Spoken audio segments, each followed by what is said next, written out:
Kasus ijazah palsu Presiden ke-7 Joko Widodo kembali mangkir dalam sidang mediasi gugatan citizen lawsuit. Sementara itu pemirsa, kuasa hukum penggugat Andika Dian Prasetyo ancam akan geruduk Pengadilan Negeri Solo jika tak berani hadirkan Jokowi.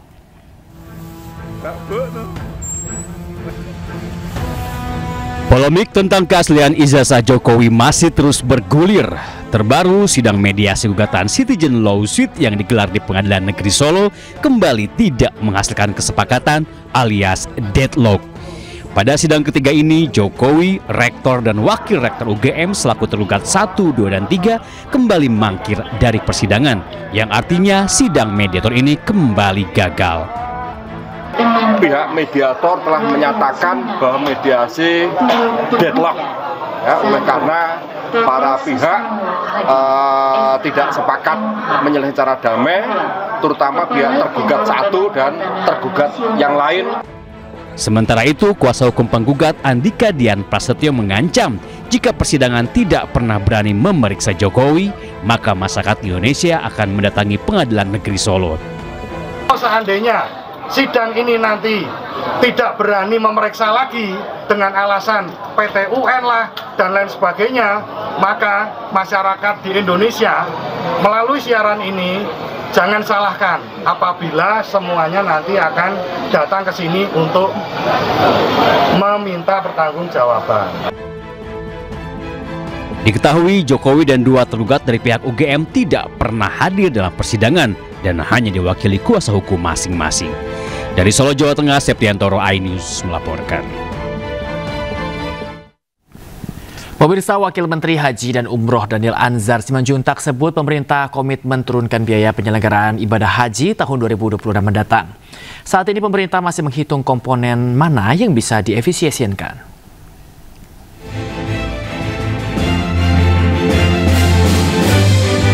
Pembahasan dengan DPR akan difokuskan untuk memastikan pos-pos anggaran yang berpotensi efisien.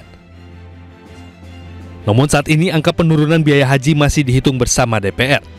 Pemerintah menargetkan pembahasan BPIH dapat rampung pada awal November.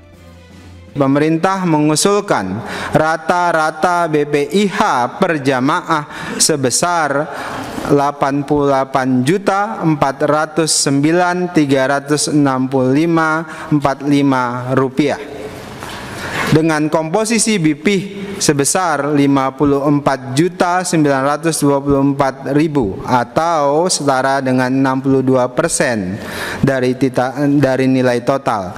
Nilai manfaat optimalisasi sebesar Rp33.485.365,45 Daniel menambahkan, meski mengalami penurunan biaya, namun tidak boleh diikuti dengan turunnya kualitas pelayanan jemaah haji. Dari Jakarta, Tim Liputan iNews melaporkan. Pemirsa, Dewan Perwakilan Daerah Republik Indonesia (DPD RI) menggelar ajang DPD Award 2025 untuk pertama kalinya. Ajang ini untuk memberikan penghargaan kepada tokoh-tokoh inspiratif dari berbagai daerah di Indonesia.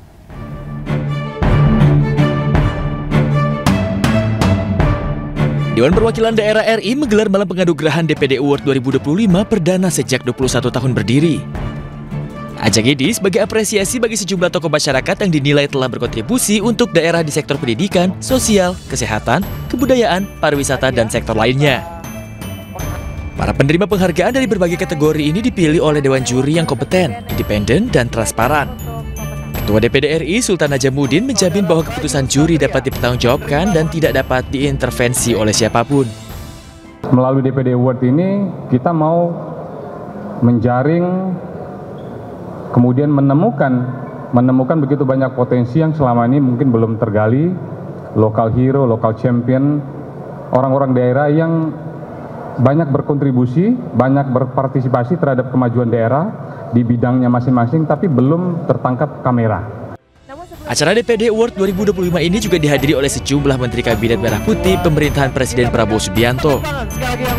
Diharapkan ajang ini menjadi motivasi bagi masyarakat untuk berkontribusi nyata membangun negeri. Dari Jakarta, Indra Setiabudi, Rizky Julianto, iNews melaporkan. Presiden RI Prabowo Subianto mengucapkan Hari Sumpah Pemuda ke-97. Presiden juga berpesan bahwa perjuangan pemuda dalam mengisi kemerdekaan belum selesai.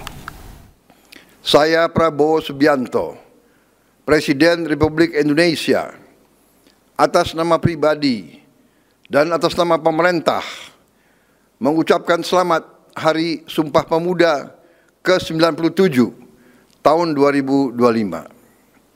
Hari ini kita memperingati sebuah tonggak sejarah penting saat pemuda Indonesia pada tahun 1928 meneguhkan tekad yang menyatukan bangsa, bertumpah darah satu tanah air Indonesia, berbangsa satu bangsa Indonesia, dan menjunjung bahasa persatuan bahasa Indonesia.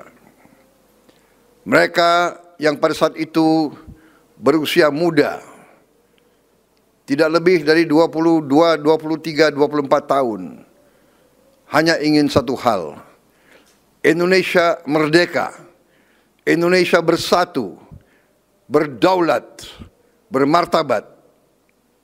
Dan kini tugas kita adalah melanjutkan perjuangan mereka melalui ilmu, kejujuran, disiplin, dan kerja keras. Kita harus isi kemerdekaan kita. Kita harus membawa bangsa Indonesia menjadi bangsa yang maju, bangsa yang modern, bangsa yang sejahtera. Perjuangan ini belum selesai. Masih terlalu banyak saudara-saudara kita yang hidup dalam kesulitan. Upacara peringatan Hari Sumpah Pemuda digelar di Kalimantan Timur untuk mengajak generasi muda berkontribusi nyata untuk negara. Momen ini pemirsa juga menjadi momen apresiasi pemuda setempat yang telah mengharumkan Kalimantan Timur di kancah nasional maupun internasional.